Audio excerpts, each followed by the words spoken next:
which I don't think is going to mask the live eels, but I've been wrong before.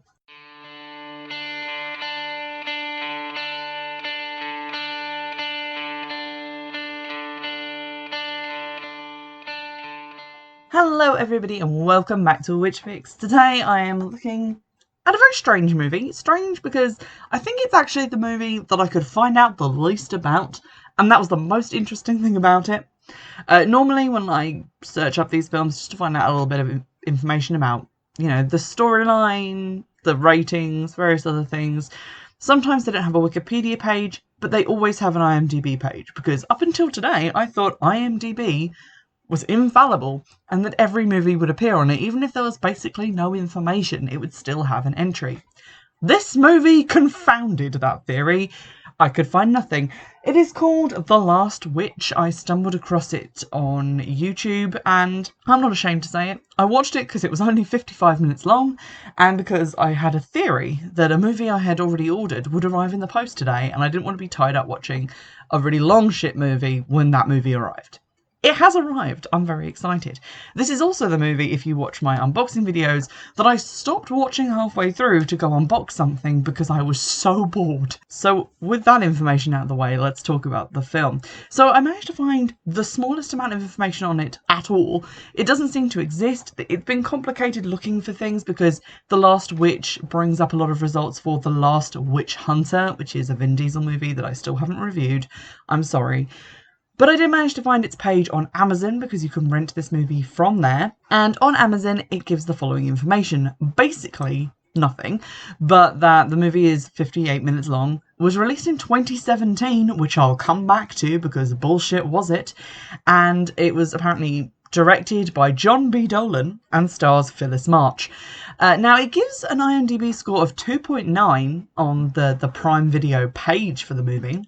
But there's nothing clickable there. I can't get to a page, and when I search on IMDb, nothing comes up. So I don't believe that page exists anymore, if it ever did. Now, I looked up the name of the starring actors and actresses and couldn't find IMDb pages for them either.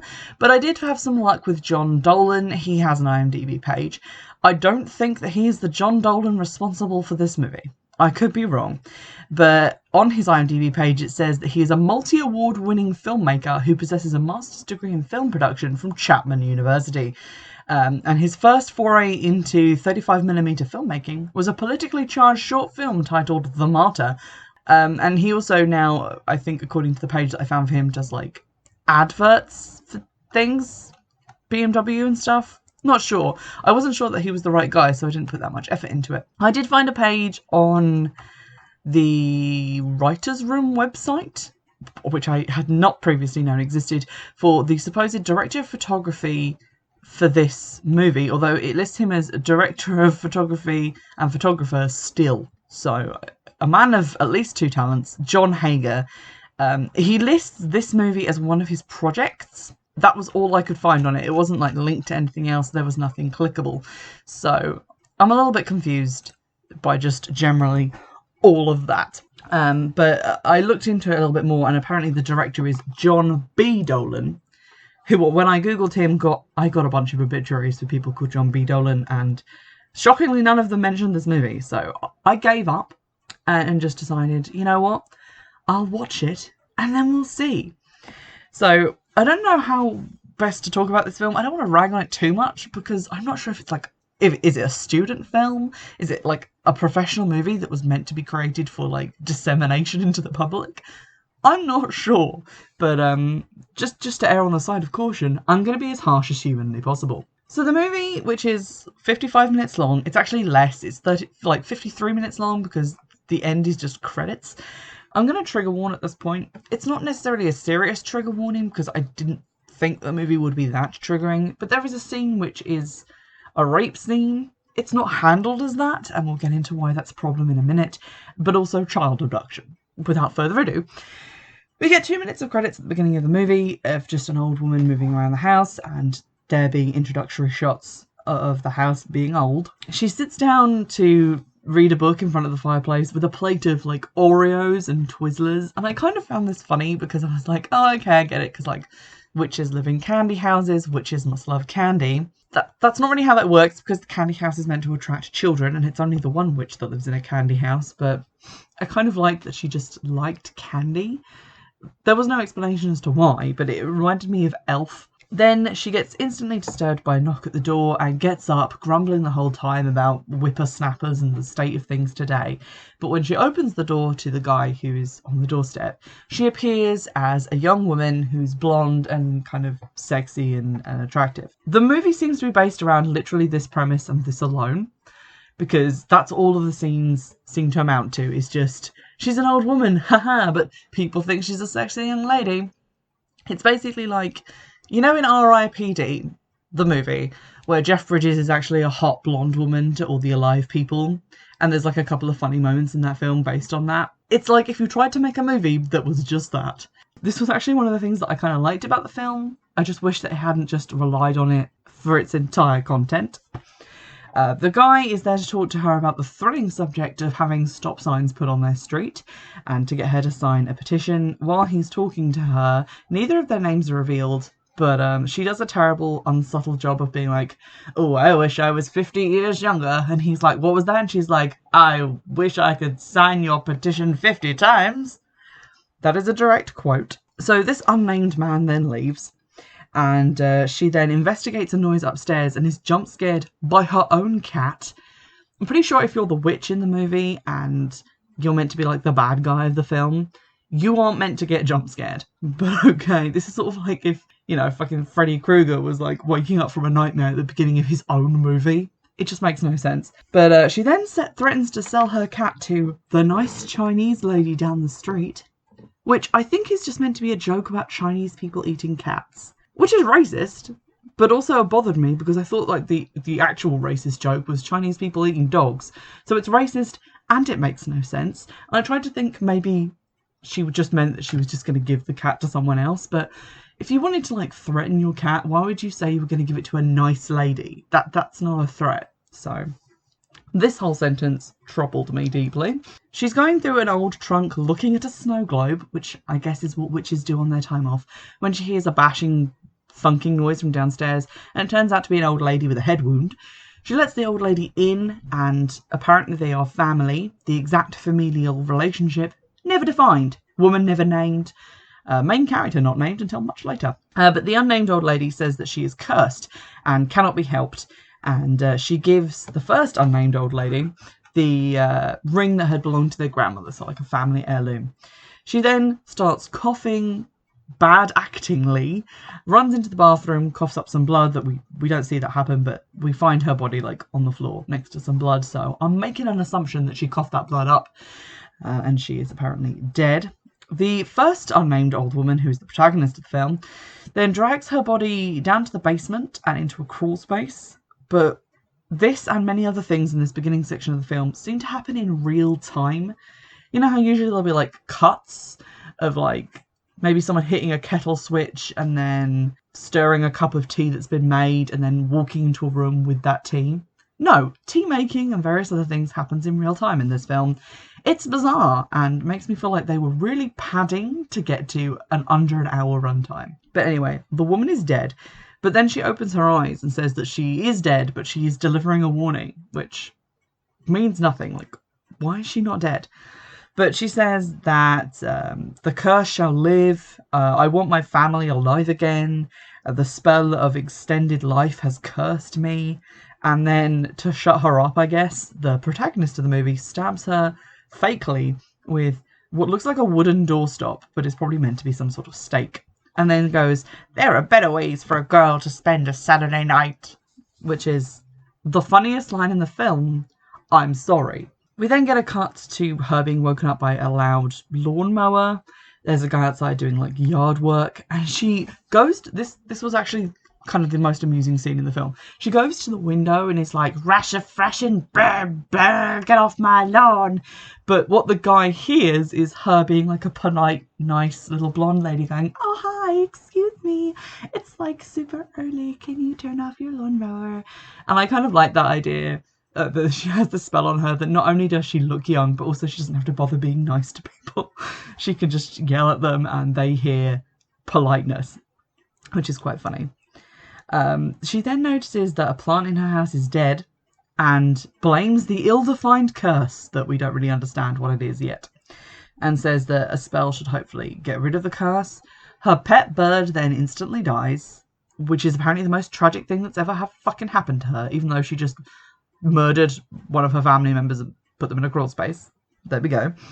She casts a spell to resurrect the bird, which there is no blowback from. She just brings something back to life and it's fine. And that seems kind of premature, because if the curse killed the plant and then the bird, why would you bring the bird back to life when the curse hasn't been dealt with yet? What if it just cacks it again immediately?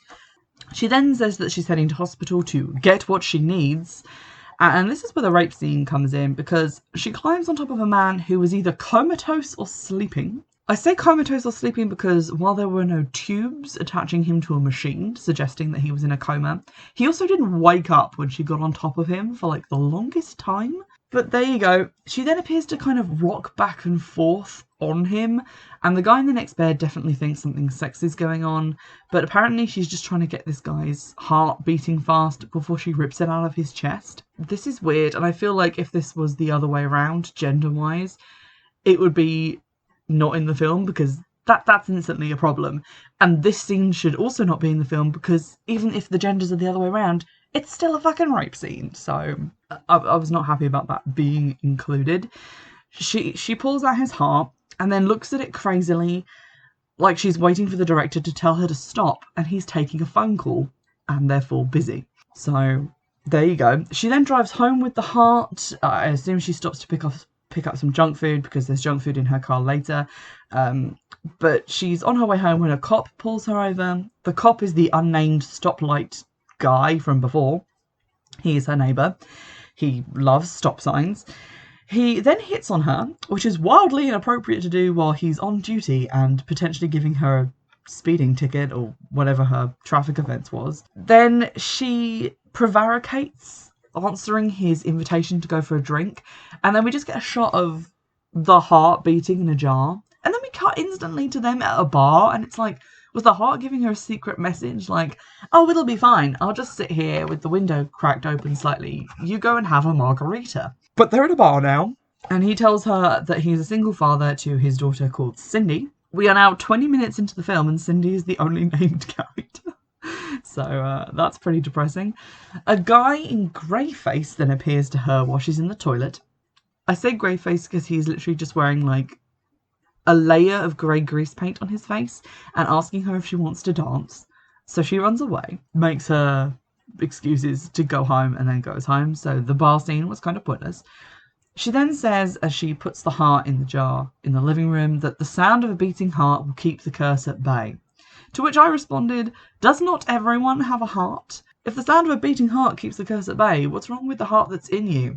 This makes no sense. But there we go. And also I was questioning, because at the beginning of the film I had thought that maybe she was already immortal because she was really old but using a spell to appear young. But apparently no, she just has like a normal lifespan, and the curse that she's under now means that she'll live forever. But then in the next scene she says, the curse may have been a blessing, I have so much to do. So why are you using a heart to keep it at bay? If you keep it at bay, surely you will die, yes? No? This curse is ill-defined.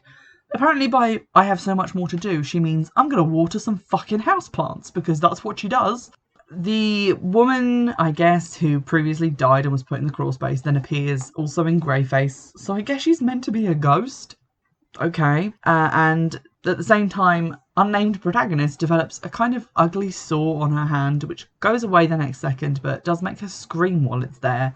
And when she goes to the kitchen, she finds the heart in the jar has been like smashed and is no longer beating. She stabs it a little bit to try and get it to beat again, which just proves that she is not a cardiac surgeon. But she moves on to plan B, which is to pass the curse onto someone else instead. And to that end, she goes looking for a potion. We then get some moderately cool shots, and I will admit that they were cool, of some dead bugs, some plant roots, and a live pair of eels. I love a good live eel. She then cuts up a bunch of fruit, which kind of looks like tomatoes, to make into a curse pie, which had the unpleasant side effect of reminding me of the movie Thinner, based on the Stephen King book Thinner. The movie of Thinner is the worst movie I've ever seen, and I've seen The Room. it was so boring. But in that, the guy is suffering under a curse that makes him continually lose weight up to the point of, you know, death. So he's given like a curse pie which bubbles, which is kind of alarming, to give to someone else to pass the curse on to them. So that's the only other situation in which I'd seen a curse pie previously, but this movie also features a curse pie. She covers the 2 eels, which are still alive, in a thin layer of fruit, which I don't think is going to mask the live eels, but I've been wrong before. And then she goes outside, and there's like a loud kind of grindy noise, which at first to me sounded like roller skates, so I assumed she was delivering the pie while wearing Heelys, but she's not. It's a hedge trimmer, and it's her next door neighbour trimming hedges now. His name is Barney, so he's the second named character in this movie, with the main character who is not him. So she then offers him the pie for him and his wife, who is just, her character is to be a bitch yelling from inside the house as to what he's doing and why he's not doing yard work. Now, the way this witch acts about this pie, I would have it taken to a remote location and detonated, because she is sketchy as hell. She's just like, look, I made you a pie. I put my heart into it. Make sure your wife has a really big piece. And it's like, okay, mentally speed dialing the FBI. But there we go. She gives him the pie and leaves. The cop then sees her wander into the woods and follows her. I don't know why, because he does know where she lives. But he just like stops his car, gets out and chases her into the woods. Like, this is his one chance to talk to her. They go through the woods and end up on a cliff. And she like jumps up behind him and is like, hey, you were following me.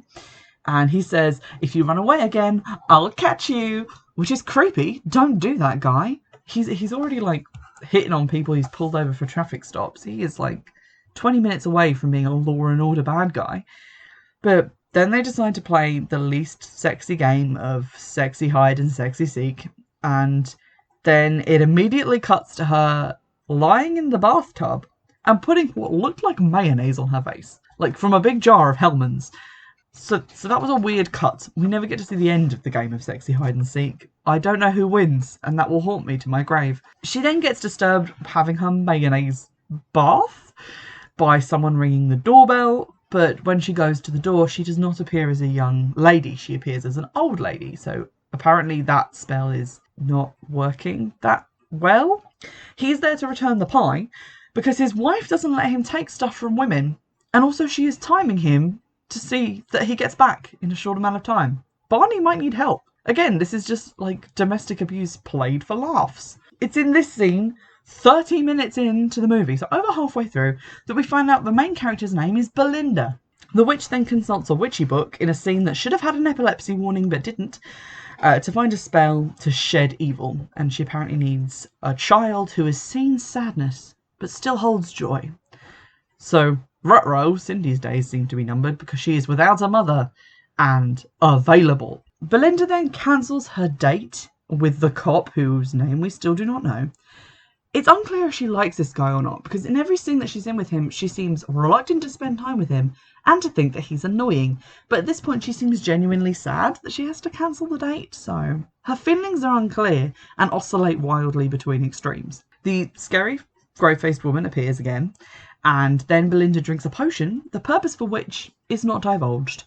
But she then seems to be in pain and then crouches and crawls through the crawl space with a big knife to go and stab the dead body that she hid there, which is now almost entirely rotten down to a skeleton with eyeballs, which you should get checked because that sounds like wet rot or termites. Again, I don't know why this scene is here. I don't know what it was meant to achieve, but she stabs a body. Let's move on. Belinda then approaches Cindy in a playground and tries to give her a lesson on appreciating her youth, which is wildly inappropriate because she intends to steal that youth and or kill Cindy. She reminisces a bit about her own childhood and says that she'll tell Cindy a secret if Cindy comes back later without her babysitter and then also comes to her house. Belinda's sketchy, but this child has no alarm bell, so she comes back to the playground and goes home with Belinda. The girl, when they get to the house, says it smells like old people, and then suddenly realises that she's alone in a house with a stranger, and she runs off to hide in the house but doesn't leave. The cop arrives at his house to find that Cindy is missing. Presumably he fires his babysitter.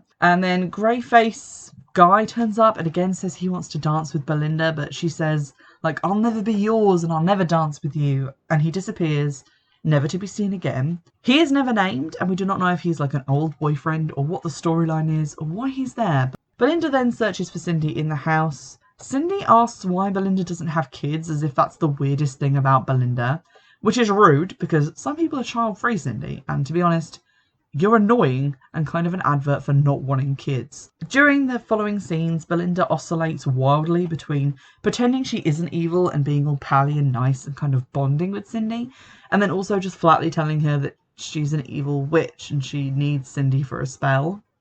So I don't know who was writing this, but I presume two people. She shows Cindy her photo album, which is as thrilling as it sounds, which contains 300 years worth of witch history and family pictures. She says that the pictures are blank white squares until you look at them and then the people appear. To which I respond, what is the point? Because technically, pictures don't show you anything until you look at them. That's what eyes are for.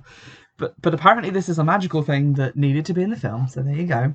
Then we get some weird forest flashback to when her and her sisters, I guess, used to just run through the woods for entertainment. The time period unclear. But Cindy calls an end to that bullshit by saying that it's boring. I guess they're maybe bonding, I don't know.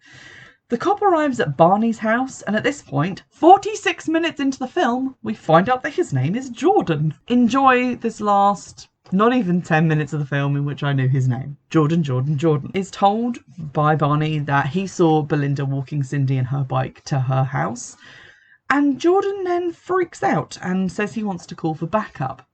I don't know why this is, because up until now he's met Belinda, he's been out with her. He seems to think that she's a perfectly normal, nice woman who does not respect stop signs.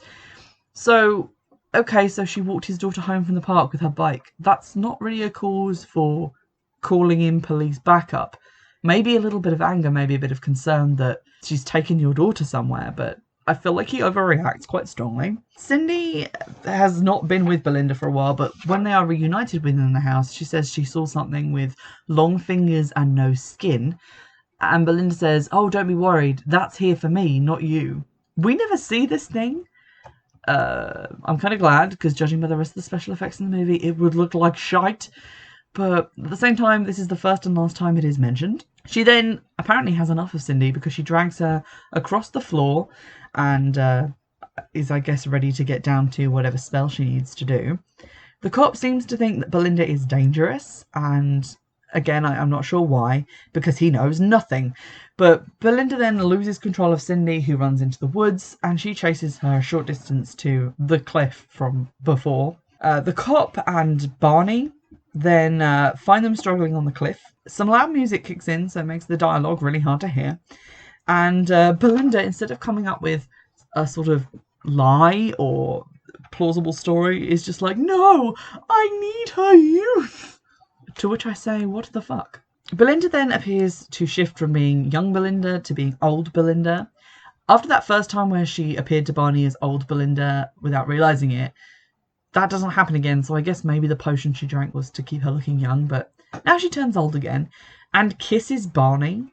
I assumed in an attempt to steal what precious youth he had, but he seems fine but confused, and then she jumps off the cliff. Her dead body at the bottom of the cliff is just like lying on some rocks and is old. And then we get a panning shot towards the ocean like, ah, my true love is the sea. In the last scenes of the movie, we get Cindy being taken home, and Jordan utters my thoughts on the movie by saying he's not sure what happened, but it's a big mess. And then Barney is also there, and it becomes very obvious very fast that Barney has been taken over by Belinda, because Cindy says when he hugs her that he smells funny, and he says it'll be our secret, which harkens back to the whole secret discussion they had at the park.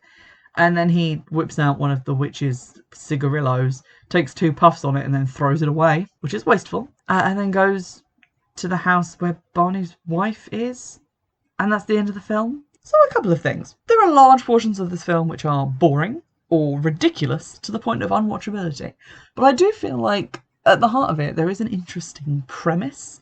I like the concept of a witch who looks one way to herself and in reality and looks another way to other people. I think that could have been a nice feature of a film that had anything else going for it.